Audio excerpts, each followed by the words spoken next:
కోయా ప్రవీణ్ గారు. ఆయన ఏమండి ఇలా ధర్మమేనా ఇది?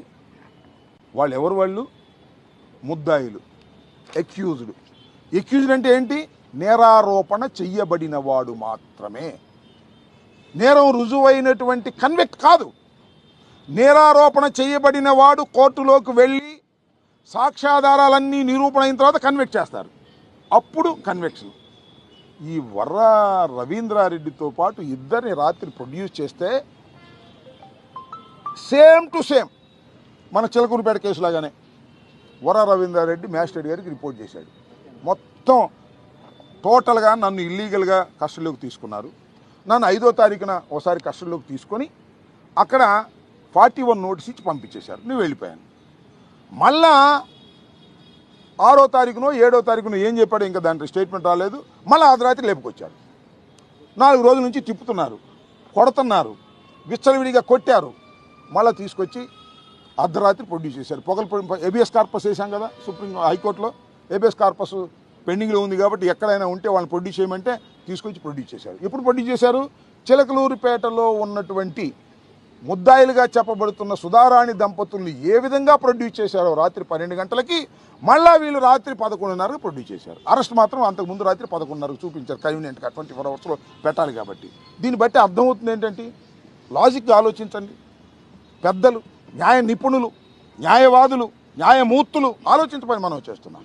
పబ్లిక్ కోర్టులో కాకోకుండా ఇంటి దగ్గరకు తీసుకొచ్చి అర్ధరాత్రి పూట ప్రొడ్యూస్ చేస్తున్నారు అంటే ఖచ్చితంగా వారిని హెరాస్ చేసి, కొట్టి, తిట్టి, బెదిరించి వారి పేరు చెప్పు, వీళ్ళ పేరు చెప్పు. అతను చెప్పాడు క్లియర్గా, వర్ర రవీంద్ర అనే అతను అవినాష్ పేరు చెప్పు, మరి ఇంకెవరిదో ఇంకొక ఆయన పేరు చెప్పు అని బెదిరించారా? భార్గవ్ పేరు చెప్పు అని బెదిరించారంట. బెదిరించకపోయినా బెదిరించినా ఆ రాసుకుని సంతకం పెట్టమంటున్నారు. ఏమిటి అన్యాయం ఉంటుంది? ఇది ప్రజాస్వామ్య దేశమేనా? పోలీసులు ఈ విధంగా వ్యవహరించవచ్చా? నాకు ఇంకోటి ఆశ్చర్యం వేసిందంటే, నేను మనం చూసినప్పుడు నిన్నే చూసా, కోయా ప్రవీణ్ అనే ఐపీఎస్ ఆఫీసర్, ఆయన సీనియర్ ఐపీఎస్ ఆఫీసర్ అనుకుంటాను. ఆయన అంటాడు చిత్రంగా, ఇది అరబ్ దేశాల్లో అయితే నడి రోడ్డు మీద గుంజకు కట్టేసి రాళ్ళు వేసి చంపేస్తారంట. రవీంద్రారెడ్డి చేసిన నేరానికి శిక్ష కూడా చెబుతున్నాడు. ఎక్కడ శిక్ష? అది అరబ్ దేశాల్లో శిక్ష అంట. మరి ఏమన్నా అరబ్ ట్రైనింగ్కి వెళ్ళాడేమో నాకు తెలియదు ఈ ఐపీఎస్ ఆఫీసర్ గారు. ఇతను నేరం చేశాడో లేదో ఇంకా రుజువు కాలా. నేరం చేశాడని మీరు చెబుతున్నారు పోలీసులు, శిక్ష కూడా మీరే చెప్తున్నారు. What is this? ఇది మెంటల్ హెరాస్మెంట్ కాదా? ముసుగులేయటం. అరబ్ దేశాల్లో అయితే రాళ్ళు పెట్టి కొట్టి చంపుతారు. అసలు వీళ్ళు కర్మాగారం, ఈ మధ్యన కర్మాగారం అనే పేరు ఈనాడులోనూ ఆంధ్రజ్యోతిలో వచ్చింది, చదివినట్టున్నాడు. ఏదో చంద్రబాబు నాయుడు చెప్పన్నాడు, కర్మాగారం ఫ్యాక్టరీగా తయారవుతున్నారు అనేటువంటి మాటలు మాట్లాడుతుంటే ఇక పోలీస్ వ్యవస్థను ఏమనాలి? ఆ ప్రవీణ్ గారు ఇంతకుముందు ప్రకాశం జిల్లాలో ఎస్పీగా పనిచేశారట. ప్రకాశం జిల్లాలో ఎస్పీగా పనిచేసినప్పుడు ఎన్నికల కమిషన్ ఆయన బదలాయించేసింది, ట్రాన్స్ఫర్ చేసేసింది. ఎందుకో తెలుసా? తెలుగుదేశానికి అనుకూలంగా చేస్తున్నాడు అనేటువంటి వైఎస్ఆర్ కాంగ్రెస్ పార్టీ ఇచ్చిన ఫిర్యాదు మేరకు ఆయన అక్కడి నుంచి పంపించేశారు. ఆ ఫిర్యాదులు ఏం చెప్పారు తెలుసా? ఈయన డబ్బులు పొందుతానని చెప్పారు. అంతగా క్లోజ్గా చంద్రబాబు నాయుడు గారికి ఉండే మనిషి, తెలుగుదేశంకి అంత అనుకూలంగా ఉండే మనిషి. కాకి బట్టలు వేసుకున్నాడు కానీ లోపల బన్నీలు గిన్నెలు అన్నీ పచ్చ చేసుకున్నట్టున్నాడు ఆయన మహానుభావుడు.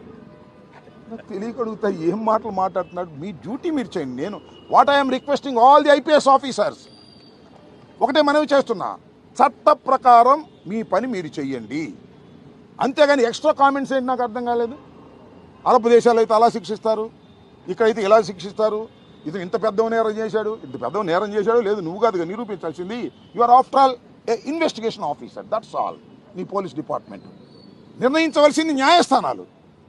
ముద్దాయిల్ని మీరు కన్విక్టెడ్ లాగా బిహేవ్ చేస్తున్నారు. ఇది ధర్మం కాదు. ప్రజాస్వామ్య దేశంలో కక్షగట్టి అందరినీ ఇరికించాలనేటువంటి ప్రయత్నం చేస్తున్నారు. ఇవాళ చూశారు కదా, బెయిల్ రావడానికి ఇది ఎవరికి కూడా. ఒకసారి అరెస్ట్ చేస్తే బెయిల్ వచ్చింది అనుకో కోర్టులో, ఇంకో కేసు ఎమ్మటే రిజిస్టర్ చేసి ఇంకో కేసు, ఆ ఊర్లో కేసు, ఈ ఊర్లో కేసు, ఇట్లా కేసుల మీద కేసులు పెట్టి వీళ్ళందరూ కూడా హ్యాబిచువల్ అఫెండర్స్. ఏంటండి సోషల్ మీడియా వాళ్ళు హ్యాబిచువల్ అఫెండర్స్ ఏంటండి? నేను నేను పెట్టను పోస్టింగ్లు, నేను ట్విట్టర్లో నేను పెట్టను పోస్టింగ్లు, విమర్శ చేస్తూ రాజకీయ విమర్శ చేస్తూ ఏమిటి అన్యాయం అంటున్నా. పరాకాష్ఠకు జరిగింది.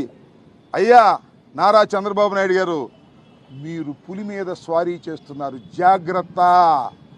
ఆ పులే మిమ్మల్ని తింటుంది రాబోయే కాలంలో, గుర్తుపెట్టుకోమని మనం చేస్తున్నా.